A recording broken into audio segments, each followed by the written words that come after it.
Hello friends, नमस्ते। कैसे हो आप लोग। आज मैं आपके लिए काफ़ी इन्फॉर्मेटिव इन्फॉर्मेशन लेके आया हूँ। अगर आप अकाउंटिंग करना चाहते हो या फिर आप बिगनर हो, अकाउंटिंग सीखना चाहते हो, तो ये वीडियो जो है आपके लिए काफ़ी इन्फॉर्मेटिव होने वाला है।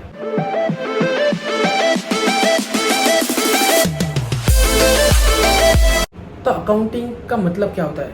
तो अगर आप अकाउंटिंग का चालू करना चाहते हो तो सबसे पहले आपको जो है इन्फॉर्मेशन पता होना चाहिए अकाउंटिंग होती क्या है।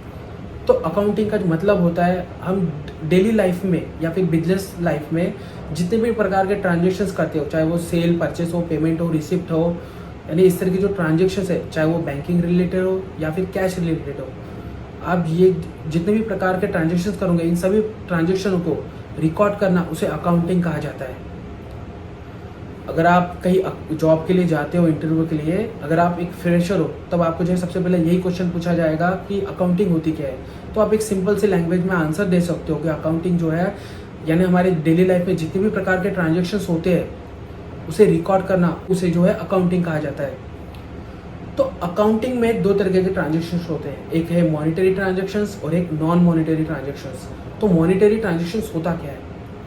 मॉनिटरी ट्रांजेक्शन्स है ना, जैसे कि हम मनी एक्सचेंज कर रहे हो, यानी हम मनी एक्सचेंज कर रहे हैं, जैसे कि पेमेंट कर रहे हैं, रिसिप्ट हो रही है, यानी इस तरह की जो ट्रांजेक्शन्स है उसे कहते हैं मॉनिटरी ट्रांजेक्शन्स। यानी आप पेमेंट किसी को दे रहे हो, पेमेंट किसी से ले रहे हो, यानी एक्सचेंज ऑफ मनी, उसे जो है मॉनिटरी ट्रांजेक्शन्स कहा जाता है।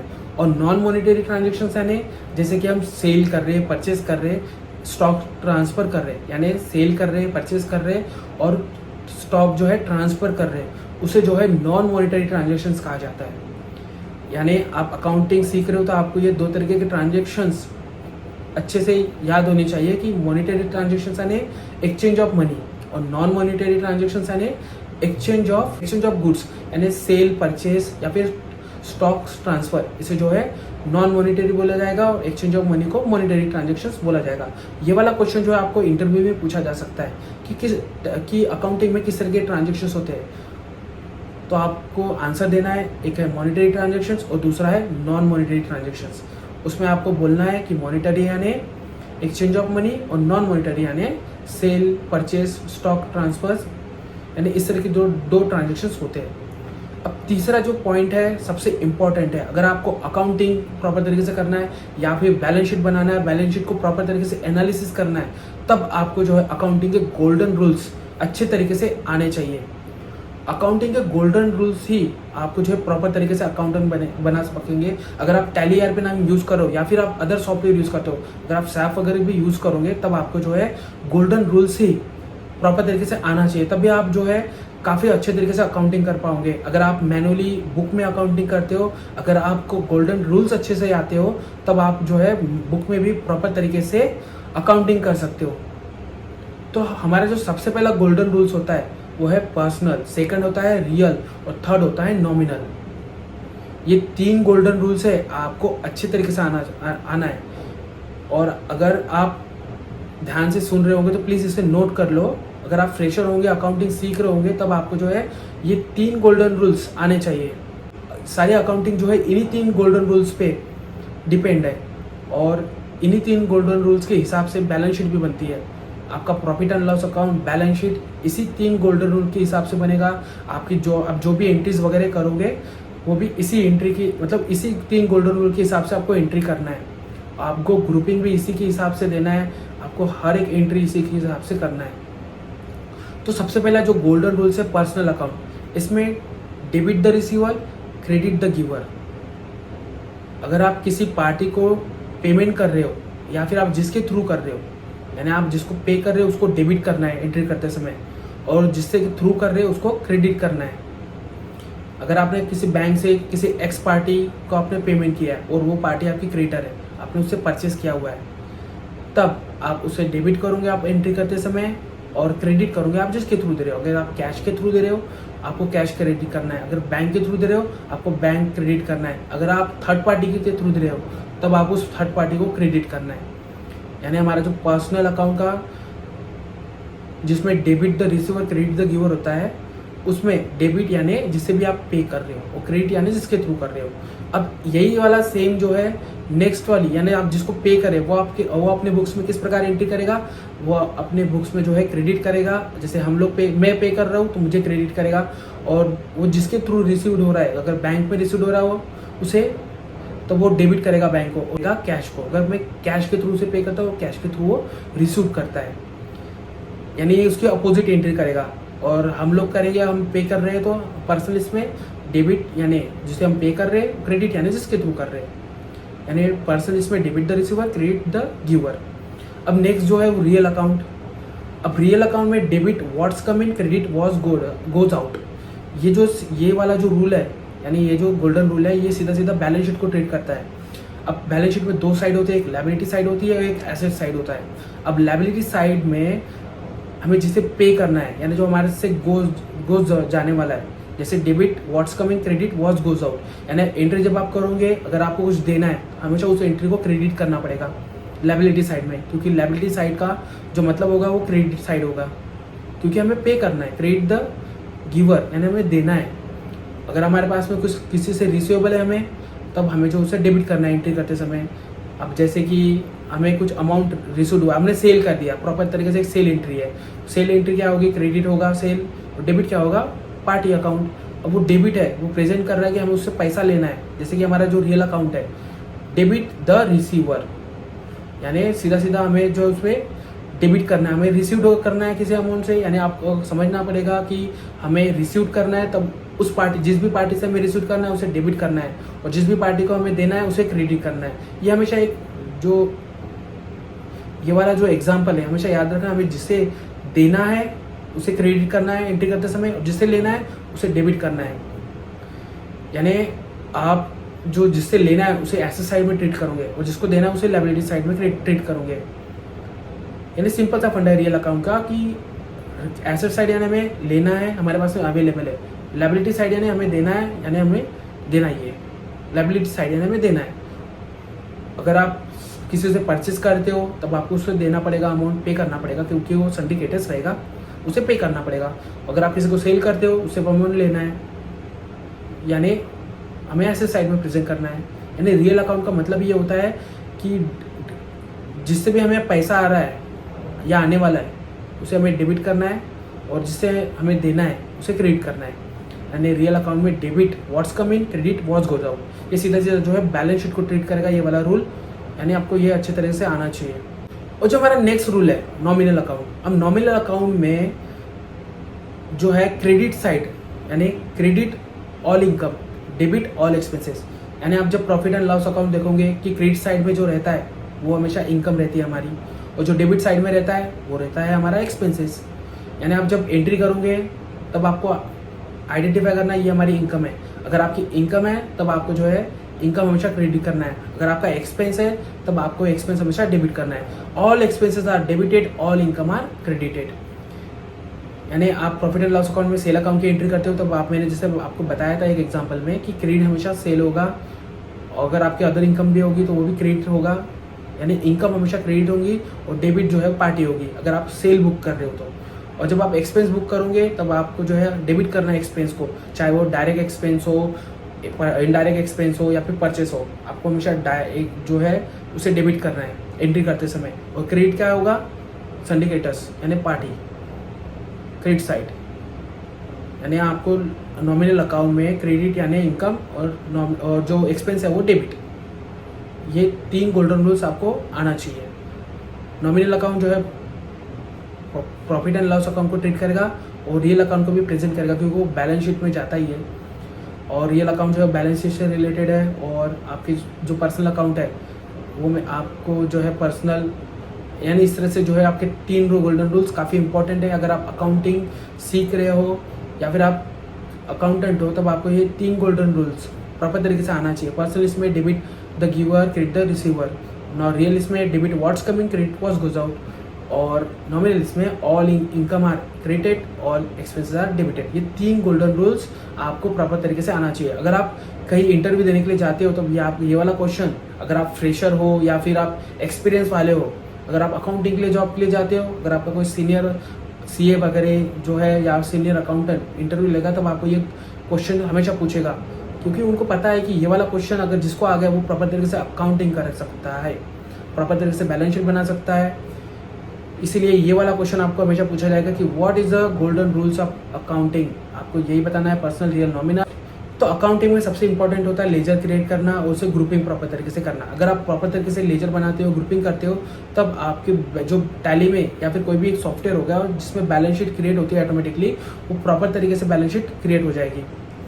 अब ग्रुपिंग करने से पहले हमें जो है सबसे पहले आपको ये जानना है कि बिजनेस कई प्रकार के होते हैं। एक होता है इंडिविजुअल, पार्टनरशिप फर्म, उसमें एलएलपी भी आ गई, और फिर एक कंपनी हो गई, private limited company, public limited company, यानी individual firm, partnership firm, LLP, company, public limited company, private limited company. ये काफ़ी प्रकार के जो है बिजनेसेस होते हैं। एओपी हो गई, या फिर एचओएफ होगा, या फिर कोई आप एजुकेशन इंस्टीट्यूट की अकाउंटिंग कर रहे हो, या फिर आप एसोसिएट्स कंसर्न की जो है अकाउंटिंग वगैरह कर रहे हो। तो ये सभी की अकाउंटिंग जो है थोड़ा अलग अलग रहती है।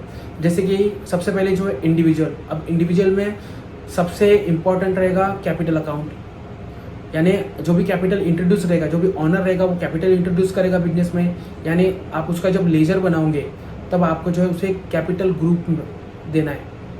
यानी आप सपोज जैसे कि मेरा नाम रितेश, अगर मेरी इंडिविजुअल कंपनी है जिसे मैं हैंडल कर रहा हूँ, अगर मैं कुछ कैपिटल वगैरह इंट्रोड्यूस करता हूँ और मेरा जब लेजर बनेगा तब मैं उसे कैपिटल अकाउंट करके ट्रीट करूँगा। यानी जो उसका हेड रखूँगा कैपिटल अकाउंट रखूँगा, उसे ग्रुप दूंगा कैपिटल अकाउंट। और फिर नेक्स्ट रहेगा अगर मैंने कुछ अनसिक्योर्ड लोन वगैरह लिए होंगे, यानी जो भी इंडिविजुअल पार्टी से, कॉर्पोरेट से, या फिर अदर पार्टी से मैंने अनसिक्योर्ड लोन लिया है यानी विदाउट सिक्योरिटी, तब उसे जो है मैं अनसिक्योर्ड लोन ट्रीट करूँगा। अब ये अनसिक्योर्ड लोन आप जिससे भी लेते हो तब आप उसको जो है इंटरेस्ट पे करना पड़ता है। अब इंटरेस्ट का कैलकुलेशन भी आप हमारी जो टैली रहेगी, यानी आप टैली में जो अकाउंटिंग कर रहे हो उसमें ऑटोमेटिकली इंटरेस्ट कैलकुलेशन होता है, वो भी मैं आपको वीडियो में बताऊंगा। और जो सिक्योर्ड लोन हम लेते हैं बैंक वगैरह से, जैसे कि आपने कोई व्हीकल्स लोन, मशीनरी लोन्स, या फिर कोई सीसी वगैरह लिया होगा, ओडी वगैरह लिया होगा। अगर आपने सीसी और ओडी लिया होगी तब आपको जो है सीसी ओडी जो ग्रुप है वो देना है लेजर को। जैसे कि एसबीआई में आपका सीसी अकाउंट है, तब आप जब एसबीआई का लेजर ओपन करोगे तब आपको जो है उसे सीसी अकाउंट देना है, सीसी ओडी अकाउंट। ये वाले जो ग्रुप्स है, मेजर ग्रुप्स, ये पहले से ही बने होते हैं टैली में, या फिर कोई भी बड़ा सॉफ्टवेयर ले लो जिसमें बने ही रहते हैं। उसके बाद में जैसे सिक्योर्ड लोन मैंने बताया आपको कि आप कोई व्हीकल लोन वगैरह लोगे या फिर अदर्स, आपको उसको जो है सिक्योर्ड लोन ट्रीट करना है। और ये सिक्योर्ड लोन में जैसे कि हमारी मंथली ईएमआई जाती है, उसके बाद में मंथली इंटरेस्ट भी चार्ज करना पड़ता है। ये वाली एंट्री भी मैं आपको आगे वीडियो में बताऊंगा। उसके बाद में जैसे कि हम परचेस करते हैं पार्टियों से, चाहे वो एक्सपेंस हो या फिर परचेस जो मटेरियल वगैरह, सीमेंट वगैरह, इस तरह के जो एक्सपेंस है हम परचेस कर रहे हैं, तब उस पार्टी को जो है आपको ग्रुप देना है सिंडिकेटर्स। काफ़ी सारे लेजर्स होंगे, वो उसे क्रिएट करने के बाद में आपको जो उसे सिंडिकेटर्स देना है। आपकी जो क्रेडिटर्स पार्टी है उसे ग्रुप देना है सिंडिकेटर्स। उसके बाद में अगर आपका कुछ अदर क्रेडिट बैलेंसेस है, उसके लेजर्स अगर आपको बनाना है तब आपको जो उसे अदर क्रेडिट बैलेंस देना पड़ेगा। यानी सिंडिकेटर्स को छोड़ के अदर कुछ क्रेडिट बैलेंसेस है जो आपको पे करना है आगे, उसे जो है अदर क्रेडिट बैलेंस आपको ग्रुप देना है। उसके बाद में अगर आपका कुछ ऐसा ग्रुप है जैसे कि आपने कुछ, जैसे कंस्ट्रक्शन कंपनी है, आपका जो गवर्नमेंट डिपॉजिट लेता है, और आप भी जैसे सब कॉन्ट्रैक्टर है, अगर आप कोई सब कॉन्ट्रैक्टर आपका वर्क करके दे रहा है, आप एक मेन कॉन्ट्रैक्टर हो, गवर्नमेंट ने आपका डिपॉजिट रोक के रखा हुआ है, और वही वाला काम जो है आपका सब कॉन्ट्रैक्टर भी करके देता है, तो आपका जो डिपॉजिट है वो रोक के रखा है, तो आपको भी सब कॉन्ट्रैक्टर का डिपॉजिट रोक के रखना पड़ेगा, यानी होल्ड करके रखना पड़ेगा। जब आप इस तरह के लेजर्स बनाओगे तब आपको एक अलग हेड बनाना पड़ेगा, यानी लेजर बनाना पड़ेगा, ग्रुप बनाना पड़ेगा। जैसे कि मैं एक कॉन्ट्रैक्टर हूँ, जैसे आप एक, फॉर एग्जांपल आप एक मेन कॉन्ट्रैक्टर हो, आपका गवर्नमेंट ने जो है होल्ड करके रखा अमाउंट, तो आपका ये आपकी ये मेंटालिटी रहेगी, जब मेरा गवर्नमेंट रिलीज करेगा तब मैं आप मुझे पे करोगे, है ना। आपका जब होल्ड किया हुआ अमाउंट तब आप भी उतना ही अमाउंट मेरा होल्ड करोगे, तब वो जो होल्ड अमाउंट है उसका आप लेजर बनाओगे मेरे नाम से, SD होल्ड बाय रितेश। तो उसको जो ग्रुप दोगे आप जो है सब कॉन्ट्रैक्टर, डिपॉजिट वगैरह, यानी इस तरीके से आप ग्रुप्स बना सकते हो और उसे जो आप ट्रीट कर सकते हो। मेजर ग्रुप रहेगा आपका सब कॉन्ट्रैक्टर, डिपॉजिट, यानी आप मेरे नाम से लेजर बनाओगे एक पर्टिकुलर और उसे जो ग्रुप दोगे आप सिक्योरिटी, डिपॉजिट, यानी ये आपको क्रेडिट साइड में यानी लायबिलिटी साइड में ट्रीट करना है।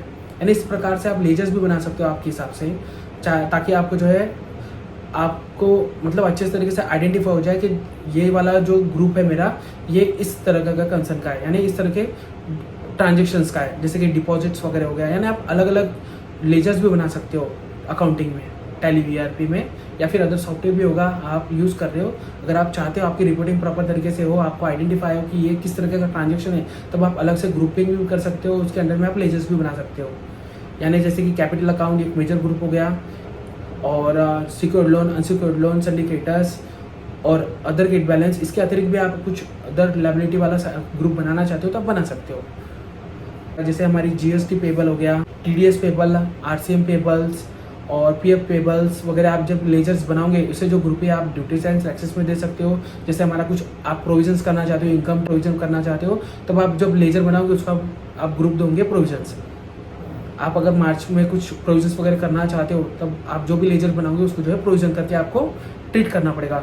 उसके बाद में फिक्स एसेट्स, जितने भी हमारे फिक्स एसेट्स वगैरह होंगे, आप जब उसे ग्रुप दोगे तब आपको फिक्स एसेट देना पड़ेगा। जैसे कि आपके पास में टेलीविजन है, शॉप है वगैरह है, लैंड वगैरह है, यानी इंडिविजुअल इसमें जैसे लैंड है, एग्रीकल्चर लैंड वगैरह है, कुछ जैसे फ्लैट्स वगैरह है, या फिर आपकी टीवी हो गया, लैपटॉप हो गया, कंप्यूटर हो गया, यानी इस तरह के एसेट्स आपके पास में अवेलेबल है। जब आप इसका लेजर बनाओगे तब आपको जो इसके फिक्स एसेट ग्रुप देना पड़ेगा। उसके बाद में जैसे कि आपके पास में कुछ लॉन्ग टर्म डिपॉजिट्स है, अब कंपनी एक्ट में जो लॉन्ग टर्म शॉर्ट टर्म होता है, लेकिन अगर आपके पास में कुछ डिपॉजिट वगैरह जैसे इंडिविजुअल के ग्रुपिंग हम देख रहे हैं, जैसे कुछ आपके डिपॉजिट वगैरह है, तब आपको जो है उसे डिपॉजिट में देना पड़ेगा। यानी आप लेजर बनाओगे, जैसे आपका कुछ डिपॉजिट है, जैसे एफडी वगैरह का डिपॉजिट है जो लॉन्ग टर्म है, तब आपको जो है उसे डिपॉजिट में आप ट्रीट कर सकते हो, यानी जो ग्रुप है उसे डिपॉजिट दे सकते हो। उसके बाद में आपके कुछ इन्वेस्टमेंट वगैरह है, जैसे कि आपका शेयर्स इन्वेस्टमेंट है, आपके कुछ बैंकिंग में शेयर्स है अवेलेबल है, तब आप जो है उसका लेजर बनाओगे तब आपको उसमें इन्वेस्टमेंट का ग्रुप देना पड़ेगा। उसके बाद में जैसे आपके कुछ कंपनी में शेयर्स है, आप इंडिविजुअल हो लेकिन आपके कुछ शेयर्स जो है, आप किसी कंपनी के डायरेक्टर्स हो और आपने होल्ड करके रखे हुए शेयर्स वगैरह, तो उसका जो होल्डिंग है, यानी आपके जितने भी शेयर्स है आप उसका लेजर बनाओगे और उसे आप ट्रीट कर सकते हो इन्वेस्टमेंट में। और फिर उससे जितने भी प्रकार के ट्रांजेक्शन्स आएंगे, जैसे डिविडेंड वगैरह आएगा, तब आप इसी लेजर्स में आपको उसकी एंट्री करना पड़ेगा। उसके बाद में सन्डी डेटर्स, आपने जिस भी पार्टियों को सेल किया होगा उसके लेजर्स आप बनाओगे, तब आपको जो है सन्डी डेटर्स देना पड़ेगा। अगर कुछ सर्विस वगैरह भी आपने सेल किए होंगे उसका भी लेजर आप बनाओगे, तब आपको जो है सन्डी डेटर्स में उसको ट्रीट करना है। आपका बैंक का अकाउंट होगा वो आपको बैंक अकाउंट में ग्रुप देना है, जितने भी बैंक अकाउंट होंगे। और कैश वाला तो कैश ही रहेगा, वो तो पहले से ही बना हुआ रहता है, कैश इन हैंड, बस आपको कैश वाला लेजर देना है नेम, और उसे जो है कैश इन हैंड में ट्रीट करना है। उसके बाद में आपके कुछ अदर डेबिट बैलेंसेस होंगे, जैसे हमने अदर किट बैलेंस देखा था उसी प्रकार से आपके अदर डेबिट बैलेंस होंगे, जैसे कि सन्डी डेटर्स को छोड़ के कुछ आपके पास में कुछ डेबिट बैलेंसेस होंगे, आप उसे अदर डेबिट बैलेंस में ट्रीट कर सकते हो। फिर आपको आप लेजर्स भी बना सकते हो अलग से, और उसे प्रॉपर तरीके से मतलब अलग से ग्रुपिंग भी दे सकते हो। जैसे कि आपको कुछ टीडीएस रिसीवेबल है, तब आप एक मेजर ग्रुप बनाओगे, और जो जिससे भी आपको टीडीएस रिसीवेबल है आप सेक्शन वाइज भी लेजर्स बना सकते हो, उसे ग्रुप दे सकते हो मेजर, जैसे कि टीडीएस रिसीवेबल हो गया। यानी आप इस तरह से क्रिएट कर सकते हो। यानी मैंने आपको जो इसमें मेजर्स वगैरह ग्रुप, मेजर्स वाले ग्रुप्स बताए, और इसमें आपको ये भी डिटेल्स बताई है कि आप अपने मैनुअली तरीके से लेजर्स बना सकते हो और ग्रुपिंग भी मैनुअली कर सकते हो। आप टैली ईआरपी में ग्रुपिंग भी कर सकते हो मैनुअली, और लेजर्स भी बना सकते हो। फिर उसके बाद में प्रॉफिट एंड लॉस के आप जब लेजर्स बनाओगे, जैसे सेल अकाउंट हो गया, उसे आपको सेल अकाउंट में ट्रीट करना है। आप चाहो तो आपके आइटम वाइज, यानी आप जैसे कि कुछ सर्विस प्रोवाइडर हो, आप कंस्ट्रक्शन वाले हो, कंस्ट्रक्शन इंडिविजुअल बिजनेस वाले हो, तो कॉन्ट्रैक्ट रिसिप्ट आप नाम दे सकते हो। अगर आप कुछ गुड्स वगैरह सेल करते हो, जैसे कि आरएमसी वगैरह सेल करते हो, तो आप आरएमसी सेल वगैरह का लेजर्स बना के उसे सेल अकाउंट भी ट्रीट कर सकते हो। जैसे आपकी कॉन्ट्रैक्ट रिसिप्ट रहेंगे वो आपकी डायरेक्ट एक्सपेंस, डायरेक्ट इनकम रहेंगी, यानी आप डायरेक्ट इनकम, सेल इनकम, इस तरह के लेजर्स बना सकते हो। उससे ग्रुपिंग आपको जो है, जैसे आपने कुछ कॉन्टैक्ट रिसिप्ट बनाया है या फिर आरएमसी सेल बनाया है, यानी आरएमसी सेल को सेल अकाउंट, कॉन्टैक्ट रिसिप्ट को आप डायरेक्ट इनकम दिखा सकते हो। उसके बाद में कुछ अदर इनकम होंगी आपकी, तो आप इनडायरेक्ट इनकम, इसमें आपको लेजर्स बना के जो मेन ग्रुपिंग है वो इस तरह से करना है। इनडायरेक्ट इनकम को यानी इनडायरेक्ट इनकम की जब आप लेजर्स बनाओगे उसे इनडायरेक्ट इनकम देना है, डायरेक्ट इनकम के लेजर्स बनाओगे तो डायरेक्ट इनकम देना है, सेल अकाउंट तो सेल अकाउंट। जैसे क्लोजिंग स्टॉक का आप लेजर बनाओगे तब आपको क्लोजिंग स्टॉक लिखना है और उसे ग्रुपिंग देना है स्टॉक इन हैंड। और जब आप क्लोजिंग स्टॉक मैनुअली डालना चाहते हो तब आपको जो है 31 मार्च सिलेक्ट करना पड़ेगा। उसके लिए आपको सेटिंग करनी पड़ेगी। सबसे पहले एफटेल में जाना पड़ेगा और आपको जो है वहाँ पे नो करना पड़ेगा एक ऑप्शन को। उसे नो होने के बाद में आप मैनुअली डाल सकते हो, आप मैनुअली क्लोजिंग स्टॉक डाल सकते हो। और अगर आप नो यस करके रखोगे तो आपका जो टैली है या फिर जो भी सॉफ्टवेयर रहेगा, आपका जो सॉफ्टवेयर है वो ऑटोमेटिकली लेगा आपका सेल परचेज का हिसाब से जो क्लोजिंग स्टॉक है वो ऑटोमेटिकली निकालेगा। उसके बाद में जैसे ओपनिंग स्टॉक है, आप ओपनिंग स्टॉक का लेजर बनाओ, उसे भी स्टॉक इन हैंड में दो नेम। अगर कुछ आपके पास वो ओपनिंग स्टॉक है तब आप मैनुअली डाल सकते हो, उसमें एक एक स्टॉक का डिटेल आप डाल सकते हो। आपको बस 1/4/2000 आप जिस भी फाइनेंशियल के लिए ओपनिंग बैलेंस डालना चाहते हो वो डालना है, आइटम का नाम डालना है, उसका क्लोजिंग आइटम डालना है और रेट भी डालना पड़ेगा। उसके हिसाब से आपका क्लोजिंग अमाउंट आ जाएगा। और आपको जैसे ओपनिंग स्टॉक का बना रहे हो तो आपको उसमें स्टॉक इन हैंड में उसका लेजर बनाना है। उसके बाद में परचेस अकाउंट, जितने भी अगर आप आइटम वाइज मेंटेन करना चाहते हो परचेस अकाउंट को, जैसे कि आप सीमेंट परचेस हो गया या फिर सैंड परचेस या फिर आप जो भी आइटम वाइज परचेस बनाना चाहते हो तब मैंने लेजर बनाना चाहते हो डिटेल वाइज परचेस के, तो आप लेजर बना सकते हो। उसे ग्रुपिंग देख सकते हो परचेस अकाउंट। डायरेक्ट एक्सपेंस में भी वैसे ही, जैसे कि आपके सब कॉन्टैक्ट एक्सपेंस हो गए, यानी जो बिजनेस से रिलेटेड जो एक्सपेंसेस है उसे आपको ट्रीट करना है डायरेक्ट एक्सपेंस में। जैसे सब कॉन्ट्रैक्टर मेस हो गया, अगर कोई आपका साइड वाइजर होता है या फिर आप बिजनेस के लिए जो भी ट्रांजेक्शन्स कर रहे हो, एक्सपेंस कर रहे हो, आपको उसे ग्रुपिंग देना है डायरेक्ट एक्सपेंस।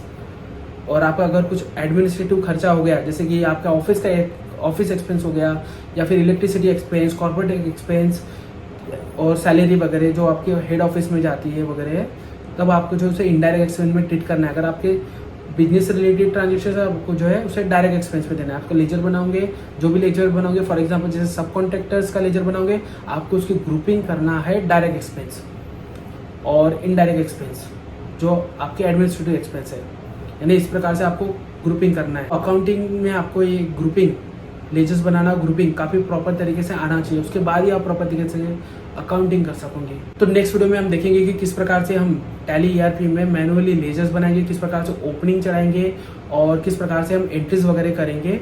ये सारी की सारी इंफॉर्मेशन मैं आपको आगे वीडियो में बताऊंगा। अगर आप चैनल में नए हो तो प्लीज़ चैनल को सब्सक्राइब कर देना, बेल आइकन को प्रेस कर देना, ताकि जब भी मैं इससे अकाउंटिंग से रिलेटेड, टैली ईआरपी से रिलेटेड वीडियोस डालूँ तब आपको जो है नोटिफिकेशन मिलता रहे। तो इस वीडियो में इतना ही, मिलते हैं नेक्स्ट वीडियो में। तब तक के लिए जय हिंद, जय भारत, वंदे मातरम।